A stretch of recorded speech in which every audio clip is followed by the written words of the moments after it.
जय हिंद। चलिए हम लोग आज बात करने वाले हैं एग्रीकल्चर ऑफ झारखंड। झारखंड की कृषि के बारे में आज हम लोग चर्चा करेंगे।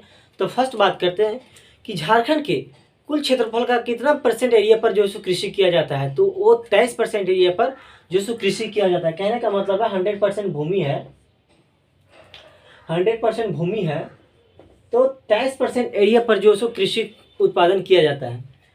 महत्वपूर्ण फसल की बात करें तो महत्वपूर्ण फसल के रूप में धान, मक्का और गेहूं, ये तीन भी बहुत ही महत्वपूर्ण फसल है झारखंड के क्षेत्रों में जो सो उपजाया जाता है। धान की बात करें तो ये सर्व प्रमुख फसल है, और मक्का की बात करें तो ये द्वितीय प्रमुख फसल है। मक्का की बात करें तो ये द्वितीय प्रमुख फसल है, द्वितीय प्रमुख फसल। ये फिर तृतीय हो जाएगा। आप लोग को ध्यान में रखना है कि झारखंड में ये जो है सो 60% उत्पादन, मतलब कुल भूमि पर जितना उत्पादन किया जाता है उसका 60% एरिया पर सिर्फ और सिर्फ धान का मतलब उत्पादन किया जाता है। नेक्स्ट बात करते हैं हम लोग सिंचाई का स्रोत। तो सिंचाई का स्रोत के रूप में सर्व प्रमुख जो सिंचाई का स्रोत माना जाता है झारखंड के क्षेत्रों में, तो आपके एग्जाम के पॉइंट ऑफ व्यू से वो कुआं आएगा। आंसर आपका कुआं होगा। और कुआं के साथ साथ नहरों एवं वर्षा से भी सिंचाई जो सो झारखंड के क्षेत्रों में किया जाता है। झारखंड के क्षेत्रों में रेसादार फसल होते हैं, रेसादार फसल जो होते हैं उसको मेस्टा कहा जाता है। झारखंड के क्षेत्रों में जो रेसादार फसल होते हैं उसको मेस्टा कहते हैं हम लोग अब झारखंड के क्षेत्रों में खरीफ फसल और रबी फसल जो पाया जाता है, हम लोग पहले देखते हैं कि रबी फसल क्या है, खरीफ फसल क्या है। तो रबी फसल की बात करें तो रबी फसल जो है वो जून जुलाई में जो सो लगभग बुआई कर लिया जाता है, और इसमें प्रमुख फसल के रूप में धान, मूंगफली, ज्वार, बाजरा, मूंग और गन्ना। धान, मूंगफली, ज्वार, बाजरा और गन्ना, इन सब चीज़ों की जो खेती है वो खरीफ फसल के अंतर्गत आता है। खरीफ क्रॉप के अंदर आता है। हम लोग नेक्स्ट बात करते हैं कि खरीफ फसल को जो है इसको हम लोग दो भागों में बांट करके देखेंगे। दो भागों में खरीफ फसल को बांट करके देखेंगे। पहला तो भदई, जिसको आप लोग भादो बोलते हैं, भादो का महीना। तो भादो के महीना जो होता है उसमें बुआई किया जाता है मई जून में बुआई किया जाता है। और हार्वेस्टिंग की बात करें, मतलब कटाई,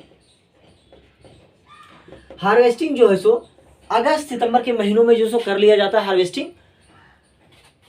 एक पहला हो गया। दूसरा हम लोग बात करते हैं अगहनी, जिसे आप लोग अगहन बोलते हैं। अगहनी की बात करें तो ये जून में इसका बुआई किया जाता है, और दिसंबर के महीने में जो सो इसकी कटाई कर लिया जाता है अगहनी फसल। भदई फसल और अगहनी फसल को हम लोग देखें। फिर हम लोग बात करते हैं रबी फसल के बारे में। तो रबी फसल के अंतर्गत सबसे पहले बात करते हैं, इसे हम लोग वैसाखी फसल भी कहते हैं। क्या बोलते हैं? वैसाखी फसल बोलते हैं। और इसके रबी क्रॉप्स में गेहूं, जौ, तिलहन, चना, ये सब चीज़ों जो है सो हम लोग इसको रखते हैं। और इसकी बुआई की बात करें, मतलब रोपा जब जाता है 5 नवंबर से 25 नवंबर तक इसकी जो है सो बुआई का अच्छा दिन माना जाता है। और ये झारखंड के क्षेत्रों में 5 नवंबर से 25 नवंबर तक लगभग में बुआई जो सो किया जाता है गेहूं, चना, तिलहन के बारे में। और इसकी कटाई, हार्वेस्टिंग की बात करें तो मार्च के महीनों में जो सो कट जाता है। लगभग हम लोग एक एक करके सारी धान, मक्का, गेहूं जो किन किन जिलों में इसकी अधिकता है हम लोग उसकी चर्चा करते हैं नेक्स्ट। तब तक आप लोग इसका स्क्रीनशॉट लीजिए। नेक्स्ट बात करते हैं धान के बारे में। तो धान में जो सबसे ज़्यादा उत्पादन करता है वो सिंहभूम, रांची, गुमला और दुमका। ऐसा नहीं कि और भी डिस्ट्रिक्ट जो है सो नहीं किया जाता है, लेकिन स्वार्थिक धान की जो उत्पादन है, जो सबसे ज़्यादा उत्पादन करते हैं, तो यही 4 डिस्ट्रिक्ट है, सिंहभूम, रांची, गुमला और दुमका। सिंहभूम, रांची, गुमला और दुमका। आप लोग मैप में भी देख पा रहे होंगे धान के लिए सिंहभूम, रांची और गुमला और दुमका। सिंहभूम, रांची, गुमला और दुमका। हम इस तरह से मैप इसलिए दे रहे हैं ताकि आप लोग का जिला जो है सो आप लोग को स्पेशली टाइम नहीं देना पड़े जिला को याद करने के लिए। नेक्स्ट बात करते हैं हम लोग मक्का के बारे में। तो मक्का की बात करें तो मक्का की बात करें, आप लोग इसका मक्का का फोटो भी देख रहे होंगे। तो मक्का जो है वो दुमका, पलामू, हजारीबाग, गिरिडीह और साहेबगंज। हजारीबाग, दुमका, पलामू, गिरिडीह और साहेबगंज, ये जो है प्रमुख जिले हैं जो मक्का का उत्पादन के लिए जाने जाते हैं, मतलब सर्वाधिक उत्पादन करते हैं ये जिले। आप लोग मैप में भी देख पा रहे होंगे, गुमला, दुमका, पलामू, हजारीबाग, गिरिडीह, साहेबगंज। ठीक है, आगे बढ़ते हैं हम लोग। फिर हम लोग आगे बात करते हैं गेहूं के बारे में। गेहूं की बात करें तो जो सर्वाधिक उत्पादन जिले हैं वो पलामू है, हजारीबाग है और गोड्डा। पलामू, हजारीबाग, गोड्डा, पलामू, हजारीबाग, गोड्डा, पलामू, हजारीबाग, गोड्डा। गन्ना की बात करें तो गन्ना भी हजारीबाग, पलामू और गोड्डा के साथ साथ दुमका में भी जो है सो सर्वाधिक उत्पादन किया जाता है। नेक्स्ट बात करते हैं मड़ुआ के बारे में। तो मड़ुआ की बात करें, मड़ुआ रांची, हजारीबाग और गिरिडीह, ऐसा नहीं कि और भी डिस्ट्रिक्ट, कोडरमा, लातेहार और भी जो जिले हैं नहीं किया जाता है, लेकिन सर्वाधिक रूप से मतलब ज़्यादा से ज़्यादा जो उत्पादन करते हैं वो रांची, हजारीबाग और गिरिडीह है। ये 3 डिस्ट्रिक्ट हैं जो मड़ुआ का ज़्यादा जो है उत्पादन करते हैं। आगे बात करते हैं जौ के बारे में। जौ की बात करें, आप लोग देख पा रहे हैं जौ को।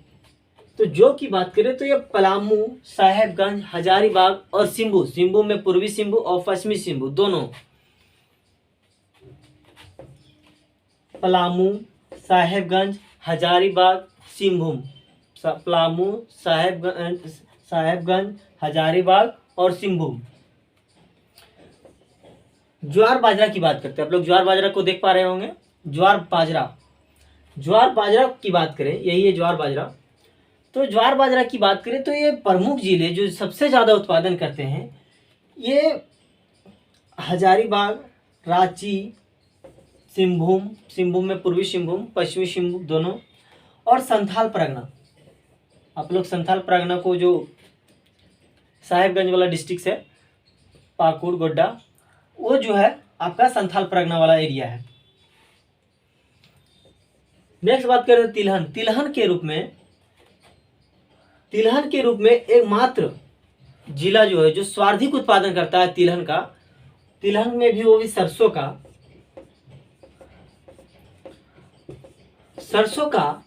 सर्वाधिक उत्पादन जो है सो तिलहन में वो करता है पलामू डिस्ट्रिक्ट। नेक्स्ट हम लोग बात करते हैं कि कृषि प्रदेश के बारे में।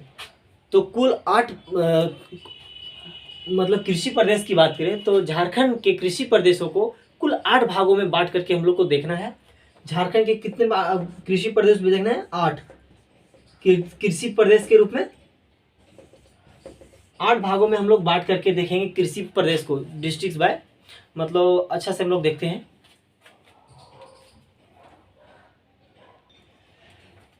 अब हम लोग आगे देखते हैं। टोटल 8 कृषि प्रदेश में झारखंड को टोटल 8 कृषि प्रदेशों में बांटा गया है। हम लोग एक एक करके देखना प्रारंभ करते हैं।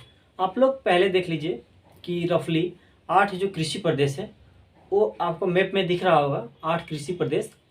फिर हम लोग एक एक करके अब बात करेंगे। फर्स्ट बात करेंगे उत्तरी कोयल घाटी एवं कृषि प्रदेश। उत्तरी कोयल घाटी एवं कृषि प्रदेश। तो उत्तरी कोयल घाटी एवं कृषि प्रदेश की बात करें, आप लोग मैप में भी देख पा रहे हैं उत्तरी कोयल घाटी एवं कृषि प्रदेश को। तो हम लोग इसको इंग्लिश में बोलेंगे नॉर्थ कोयल वैली एग्रीकल्चर रीजन। नॉर्थ कोयल वैली एग्रीकल्चर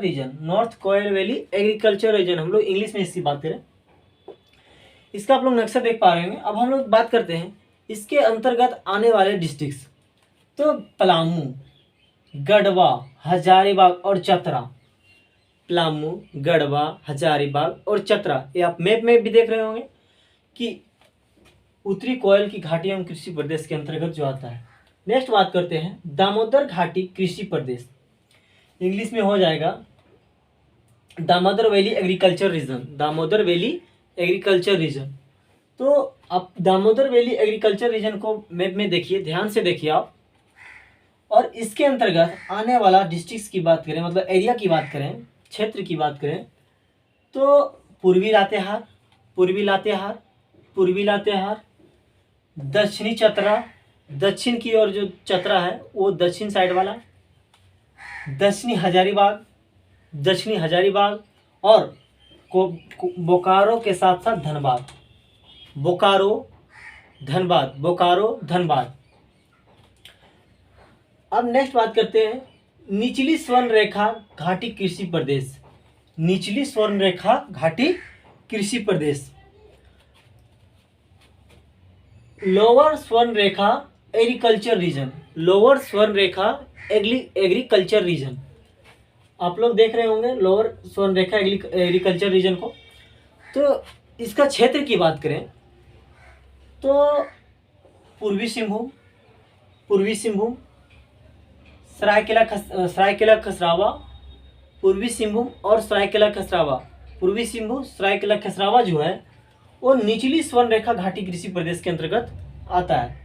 यहाँ से स्वर्ण रेखा नदी भी है, बहती है, आप लोग ध्यान में रखिए। अब हम बात करते हैं हजारीबाग पठार का कृषि प्रदेश, हजारीबाग पठार का कृषि प्रदेश।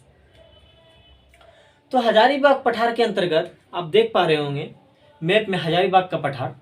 तो हजारीबाग के अंतर्गत आने वाले जिले की बात करें तो हजारीबाग, हजारीबाग, चतरा, हजारीबाग, चतरा, गिरिडीह, हजारीबाग, चतरा, गिरिडीह और कोडरमा, ये 4 जिले हैं जो हजारीबाग पठार के अंतर्गत आता है, हजारीबाग पठार एग्रीकल्चर रीजन।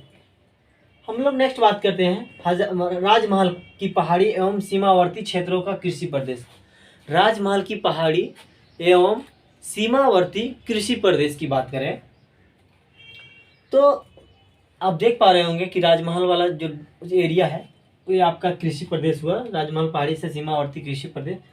तो इसमें आने वाला क्षेत्र की बात करें तो दक्षिणी साहेबगंज, दक्षिणी साहेबगंज, दक्षिणी पाकुड़, मैप में भी आप लोग ध्यान दीजिए, दक्षिणी पाकुड़, दक्षिणी साहेबगंज, गोड्डा, दुमका, देवघर और जामताड़ा, दक्षिणी साहेबगंज, दक्षिणी पाकुड़, गोड्डा, दुमका, देवघर, जामताड़ा। कुल अब नेक्स्ट बात करते हैं रांची का पठार की बात है। रांची की पठार की बात करें तो रांची का पठार का कृषि प्रदेश, रांची का पठार का कृषि प्रदेश की बात करें तो रांची का पठार सबसे पहले तो त्रिभुजाकार है, आप देख भी पा रहे होंगे। और रांची के पठार के अंतर्गत रांची, पूर्वी लोहरदगा, पूर्वी लोहरदगा, पूर्व साइड जो लोहरदगा है वो गुमला, गुमला के साथ साथ सिमडेगा। हम लोग आगे बात करते हैं चाईबासा के मैदान की बात करें, चाईबासा का मैदान एवं समीपवर्ती उच्च भूमि कृषि प्रदेश, चाईबासा का मैदान आप लोग देख पा रहे होंगे चाईबासा का मैदान को। तो इसकी बात करें तो चाईबासा के अंतर्गत, चाईबासा के मैदान के अंतर्गत एक पूर्वी सरायकेला, सॉरी एक पश्चिमी सरायकेला है, पश्चिमी सरायकेला और पश्चिमी सिंहभूम, पश्चिमी सरायकेला और पश्चिमी सिंहभूम जो है वो चाईबासा के मैदान के अंतर्गत आएगा। नेक्स्ट बात करते हैं हम लोग उत्तर पूर्वी सीमांत कृषि प्रदेश, उत्तर पूर्वी सीमांत कृषि प्रदेश। उत्तर पूर्वी सीमांत कृषि प्रदेश की बात करें तो इसमें मुख्य रूप से उत्तरी पूर्व वाला साहेबगंज का एरिया और उत्तरी गोड्डा, उत्तरी पूर्व साहेबगंज वाला एरिया और उत्तरी गोड्डा आप लोग मैप में भी देख पा रहे होंगे। तो ये जो है सो उत्तरी पूर्वी सीमांत कृषि प्रदेश के अंतर्गत आता है। हम लोगों ने देखा 8 कृषि प्रदेशों को झारखंड के 8 कुल कृषि प्रदेशों के रूप में बांटा गया है। तो हम लोगों ने देखा टोटल 8, उत्तरी कोयल, दामोदर, निचली घाटी, स्वर्णरेखा, हजारीबाग का पठार, राजमहल का पहाड़ी और रांची का पठार, चाईबासा का मैदान और उत्तरी पूर्वी सीमांत कृषि प्रदेश। तो ये आप लोगों ने देखा रफली, ये आप लोग को याद करने के लिए सिंपल है कि 3 नदियां उत्तरी कोयल, दामोदर और स्वर्णरेखा, ये आप लोग को पहले से पता है। उत्तरी कोयल, दामोदर, स्वर्णरेखा, उत्तरी कोयल, दामोदर, स्वर्णरेखा, ये 3 नदियों के नाम पर आप लोग ध्यान में रख लीजिए कि कृषि प्रदेश को इन लोगों को बांटा गया है। और 3 पठार पे याद रख लीजिए, हजारीबाग का पठार, रांची का पठार, राजमहल हिल्स वाला एरिया, राजमहल का पठार वाला एरिया। तो ये 3 और 3 6 हो गया। एक बचा एक समतल एरिया जो चाईबासा वाला है, चाईबासा का मैदान। तो ये समतल मैदान के रूप में आप लोग चाईबासा याद रख लीजिए। बचा एक नॉर्थ ईस्ट वाला एरिया, तो आप लोग नॉर्थ ईस्ट वाला एरिया को ध्यान में रख लीजिए। उम्मीद करते हैं आप लोग को ये सारी बातें समझ में आया होगा, और आप लोग को सिर्फ ये समझ में आ जाए तो बहुत है, और अब इससे बाहर प्रश्न नहीं आएंगे, और कुछ कुछ जो प्रश्न बच जाएंगे वो हम क्वेश्चन के रूप में, जब पूरा ज्योग्राफी का क्वेश्चन 100 क्वेश्चन का हम पैटर्न तैयार किए हैं, पूरा ज्योग्राफी 1 से 2 दिन में कंप्लीट हो जाएगा, 1 से 2 टॉपिक और बचा है, तो उसके बाद हम पूरा 100 क्वेश्चन पूरा ज्योग्राफी का करेंगे। उससे एकदम बेसिक से स्टार्ट करेंगे और पूरा हाई लेवल तक उसमें हम डिस्कशन करेंगे। उम्मीद करते हैं आप लोग को सारी चीज़ें समझ में आया होगा, और आप लोग टेलीग्राम से ज्वाइन कर लीजिए, क्योंकि वहाँ पर पीडीएफ के साथ साथ वीडियो का भी लिंक जो सो प्रोवाइड करा दिया जाता है। तब तक के लिए धन्यवाद, मिलते हैं नेक्स्ट वीडियो। और टेलीग्राम चैनल ज्वाइन करने के लिए लिंक में डिस्क्रिप्शन जो दिया हुआ है, आप लोग जाके ज्वाइन कीजिए।